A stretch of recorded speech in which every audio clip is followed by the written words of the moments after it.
Mulai Bu ya. Bismillahirrahmanirrahim. Assalamualaikum warahmatullahi wabarakatuh. Waalaikumsalam warahmatullahi wabarakatuh. Alhamdulillahirabbil alamin wa bihi nasta'in ala umuri dunya waddin. Asyhadu an la ilaha illallah wahdahu la syarika lah wa asyhadu anna sayyidana Muhammadan 'abduhu wa rasuluh alladzi la nabiyya ba'dah. Allahumma fashalli wa sallim wa karrim wa majid ala sayyidina wa nabiyyina wa syafi'ina wa dhukhrina wa maulana Muhammad wa ala alihi wa sahbihi ajma'in. Amma ba'd. Ibu yang dirahmati Allah, mari kita bersyukur kepada Allah dengan segala nikmat yang telah diberikannya kepada kita. Allah tidak minta banyak-banyak dari kita selaku hambanya. Wa ja'alnahum 'abdan syakur. Jadilah mereka, jadilah kamu, kita inilah hamba Allah yang pandai bersyukur di atas segala nikmat yang Allah berikan kepada kita. Mudah-mudahan kita yang hadir pada saat yang mulia ini, khususnya sahibul bait, adalah hamba Allah yang pandai bersyukur. Amin ya rabbal alamin. Terusnya ibu-ibu yang dirahmati Allah, salawat dan salam kita perbanyak kepada roh junjungan kita Nabi Muhammad Rasulullah sallallahu alaihi wasallam. Karena syafaatul usma daripada baginda Rasulullah yang kita harapkan nanti dapat membantu kita yauma la yanfa' malun wala banun illa man atallaha biqalbin salim.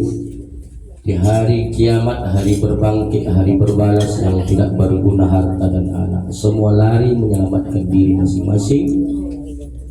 Mudah-mudahan nanti kita datang dengan hati yang salim, hati yang selamat. Tentunya dengan penuh pengharapan semoga juga kita nanti mendapatkan syafaat daripada Rasulullah kelak. Amin ya rabbal alamin. Jangan lupa mengaminkan Bu, yang elok-elok kita aminkan. Yang elok-elok kita aminkan. 2024 nanti aminkan, kan begitu. Ya. Bismillah pula. Nah, ibu yang dirahmati Allah Subhanahu wa taala, mohon maaf kalau terlambat sedikit karena mempasi waktu dari rumah Pasar Baru beda dari dulu, biasanya dari kota, tidak menyesuaikan waktu. Nah, ibu, tadi saya membuka kitab Nasuhul Ibadah, nasihat-nasihat untuk hamba yang dikarang oleh Imam An-Nawawi Al-Bantani. Mudah-mudahan bermanfaat, menambah ilmu kita, juga tentunya ini kita amalkan dalam kehidupan kita sehari-hari. Amin ya rabbal alamin. Ibu yang dirahmati Allah Subhanahu wa taala, dalam kitab Nasuhul Ibadah makalah yang ke-9 ya, ada perkataan baginda Rasulullah sallallahu alaihi wasallam, qalan anin nabi sallallahu alaihi wasallam annahu qala innallaha ta'ala yahtaju yaumal qiyamah bi arba'ati ampus. Sesungguhnya Allah taala nanti Bu berdalih pada hari kiamat dengan 4 jiwa atau dengan 4 jenis golongan manusia. Apa paham Ustaz? Nanti di hari kiamat, hari berbangkit, kita tak tahu kapan hari kiamat. Yang jelas di zaman Rasulullah ada salah seorang sahabat bertanya kepada Rasul, "Ya Rasulullah, mas-sa'ah?" Ya Rasulullah, kapan terjadi kiamat? Nah, jadi bahasa nikah ya Bu, kenapa sa'ah atau kiamat? Kenapa takmal kiamat? Kapan kiamat? Atau ma yaumil akhir, kapan hari terakhir? Ya, bukan hari terakhir kita sekolah atau hari terakhir puasa, bukan. Tapi mas-sa'ah, itulah kayanya bahasa Arab. Kapan hari kiamat? Bukan kata Rasulullah. Menurut pendapat Rasul kan kiamat itu terjadi pada hari Jumat. Kiamat itu ada tanda-tanda suhra, ada tanda-tanda kubro, ada tanda-tanda kecil. Kalau tanda-tanda kecil dari zaman kecil lagi paling usus, sudah ada tanda-tanda kecil. Kalau tanda-tanda kubro, ya saat sekarang ini pun sudah ada tanda-tanda kubro. Ya, yang paling besar nanti adalah tanda-tanda kiamat makin dekat. Itulah kata Rasul, yaitu Palestina itu merdeka. Palestina itu merdeka. Negara yang paling maju nanti, negara yang menjadi pusat perhatian dunia itu Palestina. Kalau Palestina itu merdeka, monang dunia kiamat. Wah, so kalau begini lo seperti ini, makanya gak usah tidak jangan begitu kan bu. Karena tak tahan penderitaan anak Palestina ini luar biasa bu. Macam mati tikus, macam mati ayam. Bingung orang tuh nak macam mana mengkuburkan. Satu orang menghadapi ratusan orang. Ya, tak ada lagi kemanusiaan pada diri mereka. Belum lagi sama lampiran orang toba menghina Islam, termasuk menyuruh membantai umat Islam yang ada di Palestina. Juga cocok itu dibom rumah sakit Indonesia. Telah bantai urusan polisi lah. Sudah tertangkap. Nah ibu-ibu yang rahmat Allah, jadi Allah Ta'ala nanti berdalih. Apa makna berdalih? Kalau bahasa kita berdalih ini apa istilahnya? Kalau bahasa kita, bahasa penyanyi yang kocek itu dibanding-bandingkan begitu. Berdalih, berhujah, membandingkan dengan siapa? Dengan hambanya yang ada di dunia ini, dengan mendatangkan 4 hambanya yang soleh. Kalau dalam kitab ini hambanya yang soleh itu ya adalah nabi, rasul dan rasul-rasul Allah. Pahamnya di dalam kitab Nasailul Ibad ini nanti di hari kiamat, di yaumul akhir, Allah berdalih pada hari kiamat dengan mendatangkan 4 jiwa terhadap 4 jenis golongan manusia. 4 jiwa di sini itulah 4 orang yang soleh. Nah ibu-ibu yang dirahmati Allah Subhanahu wa Ta'ala, apa yang pertama? Yang pertama adalah Fayahtadjullahul azim alal aghniya bi Sulaiman bin Daud. Nanti bu, di hari kiamat terhadap orang-orang yang kaya Allah membandingkan dengan Nabi Sulaiman. Kita ketahui bersama ibu-ibu yang dirahmati Allah, Nabi yang paling kaya itu, manusia yang terkaya itu Nabi Sulaiman. Tengok kerajaannya dari kaca, luar biasa singgasananya. Dia bisa menguasai seluruh makhluk-makhluk gaib maupun tak gaib. Tapi dengan kekayaannya itu dia tak sombong. Dengan kedudukan yang Nabi Sulaiman miliki, dia tak sombong, dia tak ujub, dia tak ria, melainkan dia semakin mendekatkan diri kepada Allah Subhanahu wa Ta'ala. Beda sekarang ini, baru lagi kau jadi kaya, kau tak balik bu.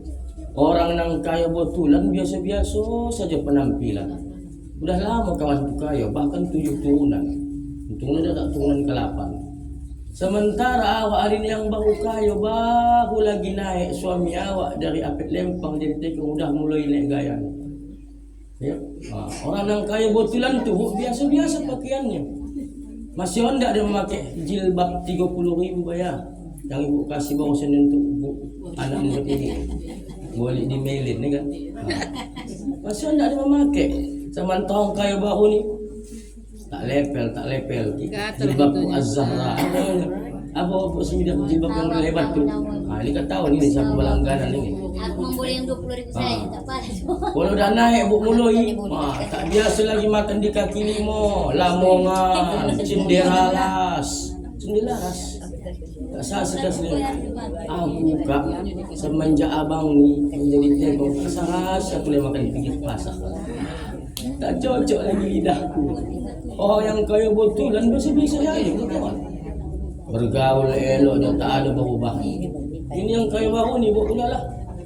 Pantang kahang naik sikit kendaraan di bawah 4. Dulu bu, kalau masih naik Honda Beat dia yang hamahan, Assalamualaikum, kemana kakak? Kamari. Begitu mau yang ada 4, mulailah nampaknya kawan dia itu ditutupnya pintu. Bang, tutup pintu tu bang, tutup pintu mobil tu bang. Lewat kawan tu. Nah, jadi Allah mendatangkan nanti di hari kiamat orang kaya yang sombong, orang kaya yang tak mau ibadah. Didatangkan Allah lah Nabi Sulaiman. Hei orang kaya, sini kau. Ini Nabi Sulaiman. Hamboku yang paling kaya di dunia, dia tak sombong.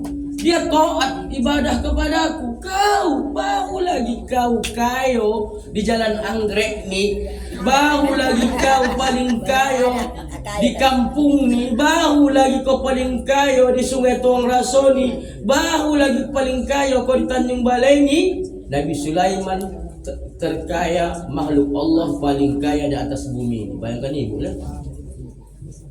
Udah sombong kau. Tak kenal kau dengan rumah Allah.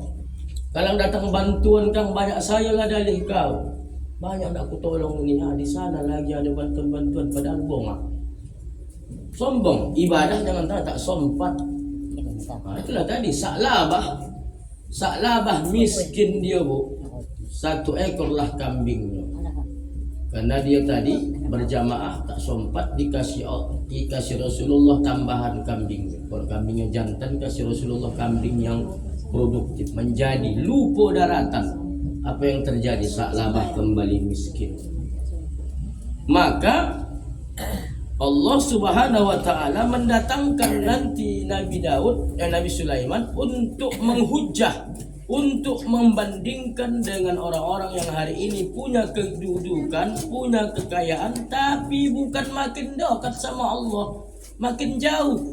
Dulu awak bu, kalau masih punya kereta, hujan di tempo bapak tu kan masih ojek. Tapi kalau sudah punya mobil udah naik, pandak sembahyang Jumat hujan dek, jangan abang bawa mobil tu, bawa dicuci tu bang, 150 mencucinya. Bukan makin dekat awak sama Allah. Itulah makanya bu, mengapalah Allah menguji hamba-Nya. Pernah sampaikan. Pertama Allah uji kita dengan dengan miskin. Allah tahu bu, kalau kau makin jauh sama aku, kau miskinkan kau. Silingkan miskin kau Korea, aku lagi kaya kata Allah. Makanya kalau maaf kita yang tak beranjak-ranjak ekonomi kita, jangan pala frustasi. Karena Allah tahu bu, kalau aku kayakan kau, kalau naik pangkat suami kau jadi eselon 4, kau bukan makin dekat sama aku, makin jauh. Ya kan? Jangankan orang, kucing pun kau sifat tak masalah. Itu tadi bu. Maka hati-hati kita. Allah nanti di hari kiamat mendatangkan Nabi yang kaya, Nabi Sulaiman, untuk Allah tunjukkan kepada orang-orang kaya yang sombong, kepada orang-orang kaya yang angkar kepada Allah, karena tak sempat dari ibadah, sibuk mengurus bisnis, sibuk, dan Allah bandingkan. Nah ini hamba-Ku Nabi Sulaiman, Nabi paling kaya. Dia taat kepadaku, dia tunduk kepadaku. Kau baru lagi kau naik daun, ya kan? Masih tak kau kenal. Tu bu, yang pertama bu ya, yang pala ibu, dia macam nak menangis ibu. Nah ibu-ibu yang dirahmati Allah, intinya apa? Kekayaan itu titipan Allah. Jangan kita pernah berubah, ya. Di dalam kitab yang sama saya baca, kenapa seseorang bisa berubah? Termasuk salah satunya adalah al-ghina, dengan bertambahnya harta. Dengan bertambahnya harta orang berubah. Dulu nang biasanya kakak itu sama Allah. Waktu zaman susah dulu, kemana saja anda? Masih anda le bayar pergi, dibawa berkumpul-kumpul begitu. Sekarang tak mau, tak level. Kenapa? Karena seseorang bisa berubah kan salah satu karena adanya kekayaan, naiknya harkat dan martabatnya dibandingkan ketika dulu. Itulah seseorang bisa sebab berubah menjadi lebih buruk. Adanya bu orang kaya makin baik, makin elok, ada banyak. Kamu tak nampak apalah kekayaannya tu. Macam tak tahu lah dia istri tekong, tak tahu lah istri tokeh. Ya kan? Banyak contoh di Tanjung Baleng. Tak nampak palah dia tu isteri orang kaya, tak palah nampak dia tu isteri pejabat. Tak sombong dia. Biasa saja dia bergaul dengan masyarakat. Ini tidak kan? Kalau sudah naik, memilih-milih kawan. Memilih-milih kawan. Nah, kalau dulu bayar dah. Ya, ondak dia bahkan kawan sama awak. Kalau sudah naik daun, dia naik pangkat, jabatan lakinya, suaminya, dia pun mulai tidak ondak berkawan sama dia. Itu tadi. Karena sifat seseorang itu bisa berubah, salah satunya penyebabnya karena meningkatnya hartanya. Nah, tentunya kita jangan berubah. Nah, ibu-ibu yang rahmati Allah, itu yang pertama. Yang kedua, yahtajullahu ta'ala 'alal 'abid bi Yusufa.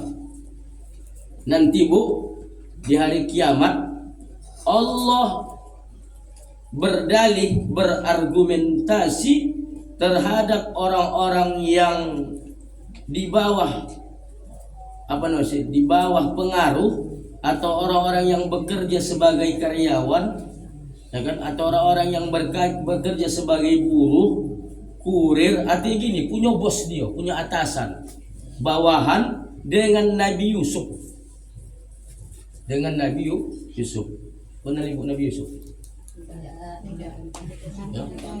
Mana kenalannya kan? Apa pahamnya Ustaz? Nanti Bu, di hari kiamat Allah datangkan orang-orang yang berdalih dia tak onda ibadah, dia tak onda solat, dia tak onda puasa karena alasan pekerjaan. Tak dikasih tokeh kami solat, tak ada tempat solat. Tak dikasih tokeh kami puasa, buruh. Kalau lomah potong gaji, pecat pun bisa, ada yang ayo. Apa lagi? Tak bisa kami solat ibadah, tak kasih tokeh kami kafir. Atau tidak, bisa saja dia tak bisa sempat. Aku nak onda apa istilahnya ni, onda semangat kerja ni, tak tunjukkan dia lagi ibadah. Dikojahnya dunia, tak tentu ibadah. Aku sibuk ini begini. Waktu pun tak diingat lagi waktu sembahyang. Jadi terhadap orang-orang yang demikian tadi Bu, orang-orang yang bekerja di bawah tekanan, orang-orang yang bekerja di bawah atasan, orang-orang yang bekerja sebagai buruh, orang-orang yang makan gaji, orang-orang yang bekerja tidak mengenal waktu, siang hari siang malam, pergi pagi pulang pagi, begitu kan Bu? Hendak mengejar dunia. Maka orang demikian itu nanti Allah datangkan Nabi Yusuf. Mengapa Nabi Yusuf? Nabi Yusuf itu Bu, di bawah kekuasaan siapa? Raja Mesir. Di bawah kekuasaan dia, budaknya suami Zulaikha. Menteri apa itu? Bendahara Mesir. Bayangkan ibu itu, dapatnya dari ini pedagang yang ketemu Nabi Yusuf di Perigi atau dia Mesir ini yang jauh ini. Ya, di sumur karena dicampakkan oleh saudara-saudaranya. Ganteng pula Nabi Yusuf, diangkat oleh Raja Mesir itu sebagai anak angkat, tetapi walaupun anak angkat tetap dia dikatakan sebagai budak, sebagai pengabdi di kerajaan Mesir, khususnya di keluarga bendahara Mesir pada saat itu. Ya Bu, tertekan, tidak bisa dia berbuat apa-apa, tapi tetap dia bisa ibadah, tetap dia bisa mendekatkan diri kepada Allah. Bahkan ketika dia difitnah Bu, difitnah oleh Zulaikha, dialah yang melakukan hendak bercakap memperkosa Zulaikha. Tapi apa yang terjadi? Udah dibuktikannya. Ada seorang anak kecil berbicara. Oh, anak kecil, menurut kau siapa yang salah? Apa kata anak kecil tadi? Bayi tadi yang belum bisa ngomong, termasuklah saya baca dalam kitab ada beberapa bayi yang bisa ngomong Bu.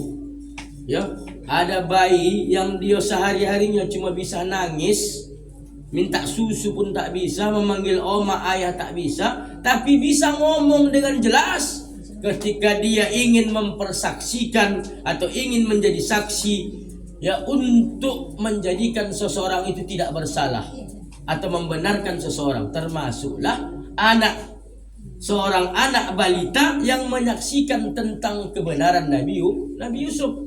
Ada anak keluarga bangsawan di Mesir itu baru beranak dia, ya, karena yang lain-lain pasti membela Zulaikha. Tapi ketika Nabi Yusuf tahu karena dia seorang nabi dapat wahyu, ya Yusuf itu jadikan saksimu. Orang itu yang gila Yusuf nih. Anak kocik pula dijadikannya saksi. Tetapi itulah izin Allah. Ditanyalah anak kocik ini, wahai balita, coba kau jelaskan dulu siapa yang salah. Itulah Allah abadikan. Andai baju Yusuf kuyak di muka atau robek di depan, maka Yusuf lah yang salah. Ibu apa kalau ibu interpretasikan lah, yang pasti jelaskan. Tapi kalau baju Yusuf koyak di belakang, maka Yusuf lah yang benar, Zulaikha lah yang salah. Setelah diteliti, yang kuyak baju Yusuf berada di belakang. Intinya siapa nama wajah? Kalau Nabi Yusuf kuyak ini buka, siapa nang bahajat? Yusuf lah. Tapi yang terjadi, Nabi Yusuf tu kuyak bajunya di belakang. Pasti memang Zulaikha yang salah. Itu tadi benar. Banyak bu kisah-kisahnya. Siapa lagi yang menyaksikan Zurais difitnah dia menghamili seorang pelacur, karena pelacur tu dendam, karena Nabi Yusuf tak mau diajaknya bersenang-senang. Akhirnya dia pun mohon maaf berzinah dengan seorang tukang gembala. Begitu dia hamil, diakuinya di masyarakat kampung bahwasanya yang melakukan perbuatan tersebut adalah Zurais. Banyak kisah bu. Akhirnya rumah ibadah atau tempat ibadah Zurais dihancurkan oleh massa. Begitulah kita bu, tak tahu kita masalah, bunuh, hajar, sikat, bakar. Tak tahu masalah. Semuanya menyalahkan Zurais. Tapi Zurais biiznillah tunggu bayi itu lahir. Tunggu bayi itu lahir. Begitu lahir bayi itu dipijit Nabi Yusuf pohonnya. Hai gulam, hai anak kecil, sebutkan siapa nama ayah kau. Itu saya nama Yusuf, bukan dibilang PL siapa, tak apa. Ini ayahku adalah seorang penggembala. Selamat Yusuf. Selamat Zurais. Yang terjadi apa bu? Buah kesabarannya, dibangunkanlah rumah ibadahnya atau tempat dia beribadah, musola lah begitu dulu, atau rumah suluknya itu terbuat dari emas. Itulah bu. Nah ibu-ibu yang dimati Allah Subhanahu Wa Taala, banyak kita hari ini bu, baru lagi kita kahang menjadi karyawan biasa sudah tak sempat ibadah. Baru lagi kita kerja sama orang Cina dah tak sempat ibadah. Ya, macam mana lah Ustaz, tempat lain tak ada kerja. Itu tadilah kan. Tapi mana kita pilih bu? Mana kita pilih?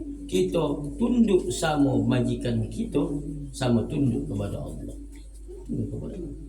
Ya, kalau hajo kita, kalau kita hendak mencari rezeki itu senang ya, buka usaha sekarang. Kalau tidak, ala Ustaz, kalau macam dulu, jangankan yang halal, yang haram pun susah. Bohong itu, bohong itu. Nah, ibu-ibu yang dirahmati Allah Subhanahu Wa Taala, maka Allah mendatangkan nanti Nabi Yusuf untuk dibandingkan, untuk dihujahkan kepada orang-orang yang hari ini ketika di dunia disebabkan karena pekerjaannya yang sibuk, dia tak ondak taat kepada Allah, tak ondak ibadah kepada Allah. Dijadikannya alasan dia berada di bawah tekanan, dijadikannya alasannya dia karyawan. Kalau tak pakai hojo nanti dipecat. Kalau nanti ibadah tak disebut ibadah, dicuri-curi awak dipecat. Mana ibu pilih? Banyak kan memilah aku pakai hojo tanpa kita sadari itu. Maka ini kalau dah mengaji begini, tanya-tanya, pikir-pikirlah aku. Tanya anak awak, jangan dilepas saja bu. Tanya dia kalau korojo, dikasih yang kamu sholat ayat, dikasih yang kamu sholat ayat. Mana ibu pilih? Awak selamat tak selamat di dunia, tapi tak awak selamat di dunia tapi tak selamat di akhirat. Pilihlah selamat di akhirat. Tapi kebanyakan tak begitu manusia. Alah Ustaz, kalau begitu besok tak makan. Dipalak juga tu Ustaz, mau nolong ayahnya tak krojo. Udahlah. Bila gitu. Kalau udah mengajar bagi tak cari begitu lagi. Banyak lagi cari pekerjaan yang lain. Taif berjual-jualan awak. Sekarang bu yang copatan yang jualan online ni. COD lah pula, COD di antar kita. Banyak solusi sekarang. Kok macam dulu tak ada pekerjaan. Kau tak di laut, di darat, di laut, di darat. Sekarang banyak pekerjaan. Palingkan banyaknya bu, banyakan jualan dari pembuli. Tak boleh. Jualan baik, pembuli tak tahu. Iya kan? Nah ibu-ibu yang rahmati Allah Subhanahu Wa Taala, itu yang kedua. Yang ketiga apa lagi di dalam kitab Nasuhi Ibad? Ya, tazzullahu ta'ala 'alal mardu bi ayyuba. Ini bu, ini fakta nih. Ini paling menyentuh kali dengan kita. Paling apa namanya kalau istilah kita sekarang, paling bersentuhan kali dengan kita. Apa itu Ustaz? Nanti bu, di hari kiamat Allah berdalih, Allah berargumentasi terhadap orang-orang yang sakit dengan mendatangkan Nabi Ayub alaihi salam. Nabi Ayub bu, berapa puluhan tahun dan sakit. Apalah yang berfungsi dari Nabi Ayub itu cuma dua, lisan dan hatinya. Kita kan masih berfungsi lagi tangan untuk berzikir, masih berfungsi lagi kaki untuk melangkah, baru lagi sakit lambung, udah tak tolong sembahyang. Nabi Ayub, ya, puluhan tahun yang sakit tu cuma dua yang berfungsi tubuhnya. Pertama adalah lisannya untuk berzikir, yang kemudian hatinya untuk senantiasa meyakini keberadaan Allah Subhanahu wa Ta'ala. Kita tak parah itu. Apa penyakit Nabi Yusuf? Penyakit kulit bu. Sampai istrinya lari, keluarganya lari, meninggalkan dia kena bau yang luar biasa. Penyakit Nabi Yusuf. Allah uji Nabi Yusuf dengan Nabi Ayub dengan penyakit tadi. Kita kan baulah penyakit-penyakit biasa, sudah berani kita meninggalkan ibadah. Ya, kita jadikan penyakit kita tu dalih untuk tidak solat. Kita jadikan penyakit kita tu alasan untuk tidak sembahyang, untuk tidak puasa, untuk tidak ibadah. Baulah penyakit rheumatik. Ayolah kakak mengaji tak tolong kuat dia. Kau tengok ini umat rheumatikku. Alah kakak, kau tak datang untuk kakak atas siapa? Nanti sunyi orang. Alah banyak lagi situ. Ayolah kakak, tak ada orang karang. Ini agak jauh pengajian ni. Pergilah kau situ, tak tolong ku ini. Padahal, kan bu?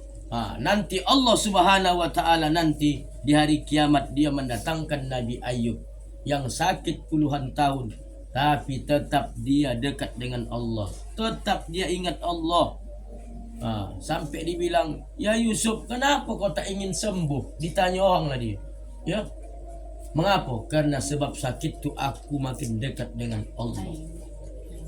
Karena sakitnya kita bu ingat Allah, kan? Sakit kita kan mati Allah Karim, Allah Rabbi, kan bu? Tapi kalau sehat tak ingat Allah, entah apa cakap awak, kalau bang awak kan entah apa dalam mulut awak keluar. Tak sobut dan tidak, kan? Tapi ketika sakit, Allah Karim, Allah Rabbi, Allah la ilaha illallah. Enaklah kalau begitu menyebut. Ini kita apa tak sebutkan? Iya. Apa kata Nabi Ayub? Kadang kalau sakit kau ingat aku, kalau sehat kau lisan kau tak apa memaki-maki, menggosip, mengkatoi. Orang tidur menang pengajian pun kau katoi. Masalah kita ni bu. Maka Allah datangkan Nabi Ayub. Nabi Ayub tengok, Nabi Ayub puluhan tahun sakit, seluruh panca inderatnya tidak berfungsi, cuma dua yang berfungsi. Ini kalau tidur pun nama pengajian Bu Asmi yang dapat pahala. Pahalanya di mana Ustaz? Itu tadi dalil Nabi, apa nama istilahnya? Nabi. Man salaka tariqan yaltamisu fihi ilman sallallahu lahu tariqan ilal jannah. Ibu tadi samu kita ni dapat ganjaran mudah masuk surga. Amin. Tapi ketika pengajian belum tentu pahala samu. Kenapa? Ada pula motor mendongak, ada tak tidur. Tapi jangan pala ibu sodi yang tak tidur tadi. Aku pun menuduh yo. Bisa saja pahala yang tak tidur ni lebih sikit daripada yang tak tidur. Kenapa gitu Ustaz? Yang tak tidur ni memang kata yang tidur. Mau tengok itu kakak. Wih, kalau ibu tu panidoh saja. Ustaz Fahmi pun ceramah dia tidur. Ustaz Topik pun ceramah tidur. Itulah pula nikmatnya pengajian ni, Bu. Nikmat itu kan payah mengaji. Yang nikmat, salingkan nikmatnya mengaji ni, Bu. Ambal doh nalah ibu tidur. Baru lagi lah dah tak tidur dia. Baru lagi Ustaz ceramah yang cepat Ustaz ceramah. Kau dah lama tidur. Sudah siap ya iya. Kau dah lama tidur. Dia bilang Ustaz coba ceramah. Macam mana lah baru ilah hadratin Nabi tak tidur. Salingkan capek macam mana lah. Adakah ngomong omak ni mengaji kan nak melewatkan suntuk di rumah. Ikan balana, ikan cancahu. Ke mana nenek elok aku mengaji suntuk aku di rumah ni kan. Tete ibu sini, ibu sana. Ya kan? Anak mengelakkan cucu mengaji dia, tapi capek. Wajahlah sampai pengajian tak tidur. Tak tidur. Baru lagi kan astagfirullah syekhnya udah tak tidur waktu. Nolak tidur. Orang salingkan sorak dan pengajian pula balik waktu mengaji. Tiap hari rupanya nak mengelakkan masalah di rumah. Jadilah dapat pahala. Nah ibu-ibu yang rahmat Allah. Yang ketiga, Allah mendatangkan Nabi Ayub yang puluhan tahun sakit tapi tetap dekat sama Allah. Bahkan ketika dia, ya Ayub, kau tak ingin sembuh? Tidak. Kenapa? Karena aku yakin dengan sebab sakit yang berikan Allah, aku lebih dekat sama Allah. Sekarang belum tentu awak ni, Bu, ketika sehat dekat sama Allah. Betul lah, Bu. Kalau dah sehat awak tak ke mana-mana berjalani. Ya. Ayo, kakak ke mana kita kakak minggu ni mo? Ke Nona Skoru. Nona Skoru pergi kerja aman 8,000 minumannya. Dah bagus tak? Memang enak fakta baca ya. Baca kan harus fakta ya kan? Kau tak percaya dia sibuk Nona Skoru tu 8,000 yang enak minumannya. Pro. Ketinggalan dia. Iya ketinggalan. Ada lagi kalau ndak di Patembo. Sungai Tualang itu panjat pula, apa istilahnya kelapa. Banyak sekarang tempat-tempat rekreasi, ya kan? Dan palah gaduh. Nah, ibu-ibu yang rahmati Allah Subhanahu Wa Taala itu Nabi Ayub. Jadi tidak ada alasan kita tak ibadah, Bu. Tak ada alasan kita. Ya kan? Solat mudah. Tak ada cerita kita meninggalkan solat. Tak ada. Tak bisa berdiri duduk. Tak bisa duduk berbaring. Tak bisa berbaring isyarat. Selesai, kau tak mampu lagi udahlah disolatkan. Karena hidup ni singkat, Bu. Kata Nabi, hidup ni singkat. Mengapa singkat? Hidup ini antara ajan dan solat. Betul. Lahir kita diajankan oleh ayah kita, kok nang ayah. Mati kita disolatkan oleh jamaah. Tak lama, Bu. Bayangkan ibu ajan ke solat berapa jarak? Tadi ajan, sikit lagi solat, paling 10 menit. Kita nyoka memperlama hidup ni. Ya kan? Kenapa? Karena kita nak mengejar dunia lama lah. Udah dapat mobil satu, nak dua. Dapat kereta satu, nak dua. Ya kan? Nak dapat rumah satu, nak dua. Udah dapat membeli lemari satu, nak dua. Tak ada cukupnya kita ni. Itu tadi, itulah membuat itu berangan-angan panjang. Angan-angan panjang, apa yang terjadi? Tanpa kita sadari, umur pun sudah habis. Timbullah penyesalan. Nah ibu-ibu rahmatullah, itulah tadi. Yang ketiga, Allah mendatangkan Nabi Ayub, hambanya yang lama sakit tapi tetap dia ingat Allah, tetap dia ibadah kepada Allah walaupun dua yang berfungsi tubuh. Pertama lisannya untuk berzikir kepada Allah, yang kedua hatinya untuk tetap menjaga hatinya untuk beriman kepada Allah. Kita pun demikian, tidak alasan tidak sakit kita. Alasan sakit tak puasa dan sebagainya. Apalagi orang sehat, tak ada alasan awak meninggalkan ibadah. Yang keempat, yang terakhir, apalagi yang Allah dalihkan nanti dari kiamat, yahtazzullahu ta'ala 'alal fuqara bi Isa. Kalau tadi Allah mendatangkan mendatangkan Nabi Sulaiman untuk menghujah orang-orang kaya yang sombong, orang-orang kaya yang tak taat, orang-orang kaya yang tak ada ibadah. Disebabkan dia sibuk di dunia tu untuk mengurus harta bendanya. Saklabah tadilah. Ya. Kemudian yang terakhir ditutup oleh Rasul, nanti Allah mendatangkan orang-orang fakir, mohon maaf, orang-orang miskin, ya, didatangkan Allah pula Nabi Isa. Bu, kalau Nabi Sulaiman tu nabi yang paling kaya, Nabi Isa nabi yang paling miskin. Nabi Isa tu bu, itu salah pakaiannya, salingkan miskinnya, tak kawin dia bu, tak ada nak meminang duitnya. Nabi Isa umurnya pun pendek, 33 tahun. Itulah nanti umur kita di surga menurut umur Nabi Isa. Ya, miskin Nabi Isa tu bu, bajunya itu saja, cuci pakai macam siapa, macam Caca Andika. Masak sendiri, cuci baju sendiri, ya kan bu? Jadi yang paling miskin Nabi Isa. Nabi Isa miskin dia bu, miskin. Muridnya bu, muridnya lah membantu dia mencari kehidupannya, tidak ada pekerjaannya, tapi dia nabi. Dengan kemiskinannya dia bukan makin lengah, tapi makin taat kepada Allah, makin kuat ibadahnya, makin tinggi tingkat keimanannya. Ya, walaupun dia ikhlas mengajar murid-muridnya, tapi salah seorang muridnya berkhianat kepada gurunya. Itulah yang disebut dengan namanya Judas Iskariot. Jadi tidak ada alasan mohon maaf kita nih bu. Nang hari ini Allah masih memberikan kita ekonomi yang pas-pasan. Aku yalah, mana bisa aku beginilah, mana sanggup aku. Tak bisa begitu. Ya, ada orang begitu bu. Ya, karena ketiadaannya pada dirinya, dia tak ada ibadah. Tak ada gunanya aku beribadahnya. Tengoklah itu. Ya kan, yang saya ceritakan kemarin lah, yang tempo hari ceramah berapa waktu yang lalu. Ustaz, udah 30 tahun kami yang sholat di Ustaz. Istriku sholat, anakku sholat Ustaz. Kalau masuk bulan Ramadan Ustaz, puasa kami Ustaz, tadarus kami Ustaz, ada rezekiku Ustaz, bersedekah kami Ustaz. Menunaikan zakat kami Ustaz di malam Syawal. Tapi Ustaz, begini-gini saja nasib kami Ustaz.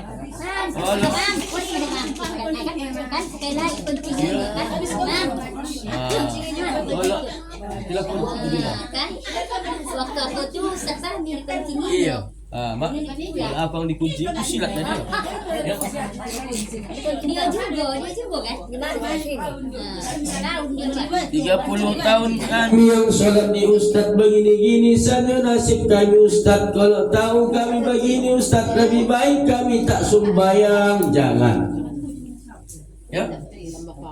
Tapi Ustaz, ku tengok jiranku Ustaz, lakinya tak sembahyang, istrinya tak sholat Ustaz, anaknya tak sholat, ikut akpol lagi Ustaz, anaknya Ustaz, aku akpol Akademi Polores, ya, ikut pula lagi anaknya main sabu-sabu Ustaz.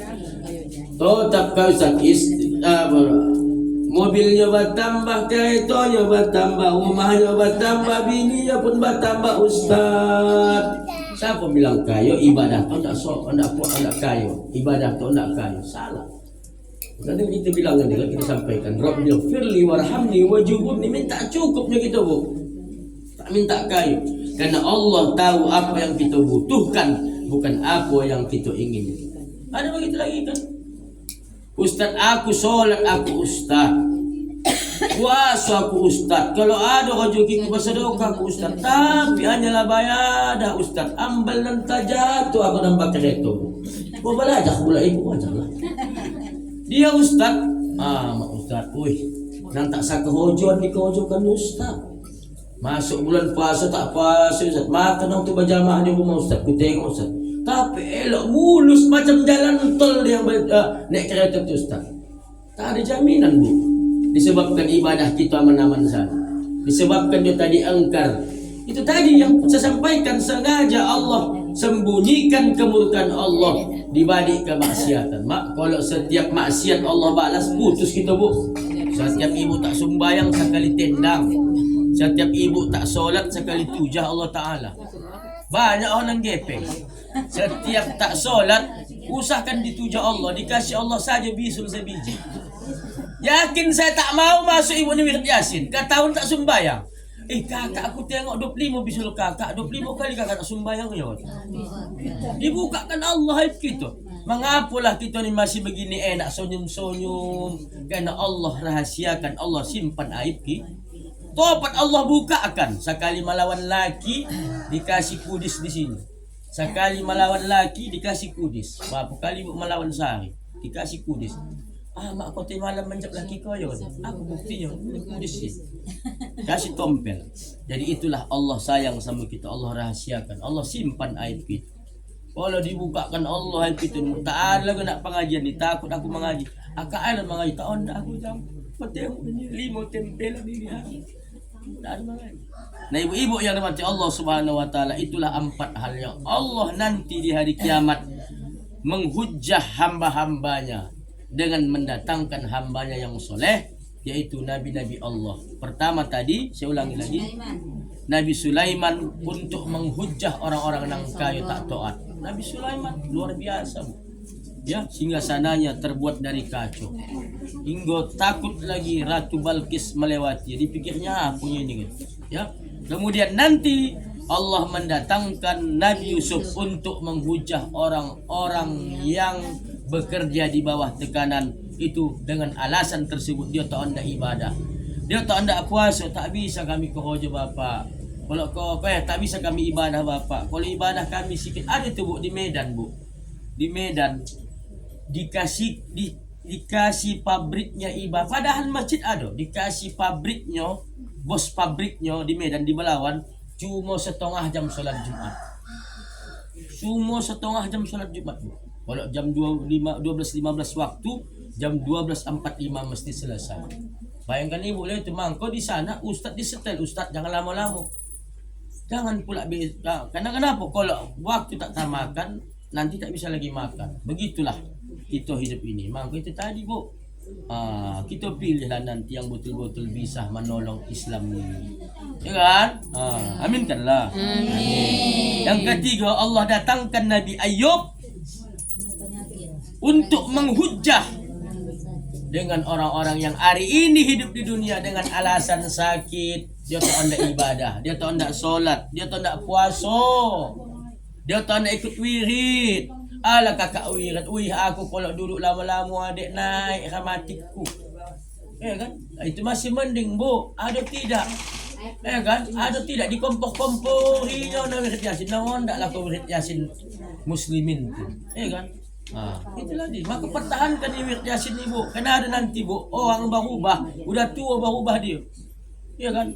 Ada saja tak cocok sama dia. Itulah orang yang serba salah tadi. Mengapa serba salah? Tak cocok. Orang diam dibilangnya cuek. Orang ribut dibilangnya keriak. Ya kan? Orang apa namanya istilahnya? Orang baca orang menangis dibilangnya cengeng. Tak ada yang cocok sama dia. Ya kan? Ada orang begitu, serba salah, Bu. Ya kan? Tapi yang sakit nyawa, mengapa orang tu benci sama awak? Karena memang jarang orang benci itu karena ketiadaan awak. Tapi orang benci karena kelebihan awak. Orang benci sama orang miskin? Tidak. Orang dongki sama orang miskin? Tidak. Orang benci sama orang bodoh? Tidak. Tapi orang benci itu kepada orang yang kelebihan. Itu nanti ada ada tema yang akan datang. Yang terakhir, Allah datangkan nanti dari kiamat, Bu, Nabi Isa untuk menghujah, untuk memberikan argumen. Apa saya bilang tadi? Untuk memberikan apa salahnya ini? Berhujahlah begitu ya, Bu ya. Dengan orang-orang yang miskin, yang dia dengan alasan kemiskinnya tak bisa ibadah. Kamalah Ustaz ada ibadah, gue ada tengoklah. Kan? Tak ada kain pun salah bah dia datang ke tak bisa aku apa sedekah, makan pun tak lepas dan sebagainya.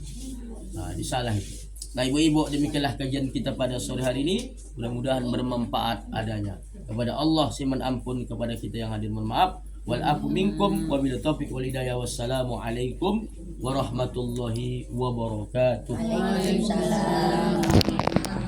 Jadi Ustaz pamit.